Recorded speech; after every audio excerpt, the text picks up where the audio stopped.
Thanks for checking out Scotty's Hobbies. Today I'm going to be giving you some advice, or my best advice on fixing or trying to do DIY repairs on your 4L60E transmission or 4L60E series transmission. But make sure you look for links in the description below to purchase the parts and everything, and sign up for Cash App down there and donate, do all that stuff. Like, subscribe, and share while we're doing it. I'm not going to waste your time too much, but when you're looking at your 4L60E transmission, you got a code for like the TCC or a shift solenoid or something like that. If you're going to have to get in here, it's much easier for me because it's on a shelf right now. This is like a total demo. But if you're going to have to get into this thing, make sure you're getting into it one time. So, like I said, if you have a code or you're chasing a 1-2 hard shift, so you're going to go for the accumulator down there.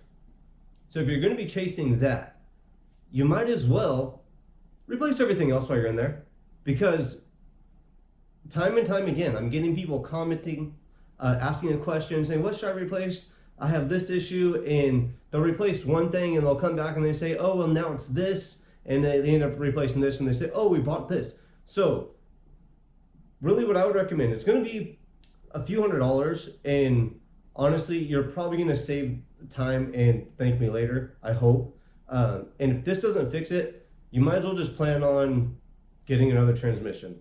And honestly, if you're chasing a code or a drivability issue caused from the transmission, you might as well just start saving up for a transmission anyways. These 4L60Es, if you're lucky, I got about 230 out of mine. But after 110, if they start giving you problems, you're going to have problems. So if you have any problems, just save up just in case you need to buy one. But this is what I recommend.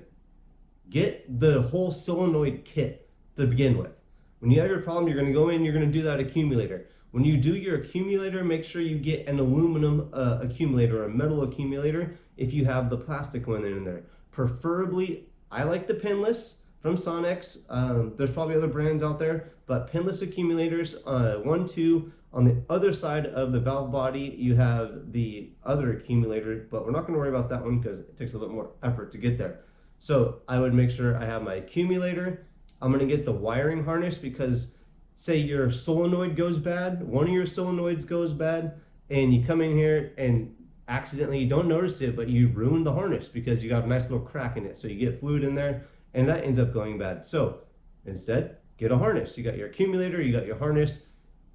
Instead of just getting, oops, your solenoids over here, your one or A or B solenoids, if that's your issue, get a solenoid kit. Get the manifold pressure switch, get your 3-4 solenoid, your TCC, the PWM, get everything. Make sure you get a direct fit harness as well. I doubt you're going to find an AC Delco harness. Just make sure you check reviews, get the best one you could find. Like I said, direct fit. Don't get anything that you have to cut or add a ground or anything like that. Make sure it fits your transmission. So you have your harness, all your solenoids, your accumulator pistons, have all that together. If you're chasing the TCC issue, make sure you have those valves as well. When you are doing this, if you want to know, I get a question, I get asked a lot. This is going to be your shift solenoid A. This is going to be your shift solenoid B. But again, if you're going to get in here, just replace everything one time. Don't replace one thing, have another drivability issue, open it back up. Now you got to buy more fluid. End up buying enough to flush the transmission twice if you have to drop your pan, 4 or 5 times if you go through and do one thing at a time. So if you're chasing a code, one thing, if you're chasing one issue, might as well just get it all done. It's a few $100. Links will be in the description below. Knock everything out at once. If that doesn't fix your issue, you might as well just plan on getting another transmission. Save yourself time. If you're going to open up the transmission, just replace everything all at once. It's real simple. You'll be able to find videos on how to replace everything. If you check out my library, I think I probably cover everything on this transmission and a lot more. So If you or your friends, family, anybody has a vehicle or a car, make sure you tell them about me, and I probably have a video that might help them out on their maintenance on their vehicle. So like, subscribe, and share. I appreciate your guys watching. I appreciate you guys watching.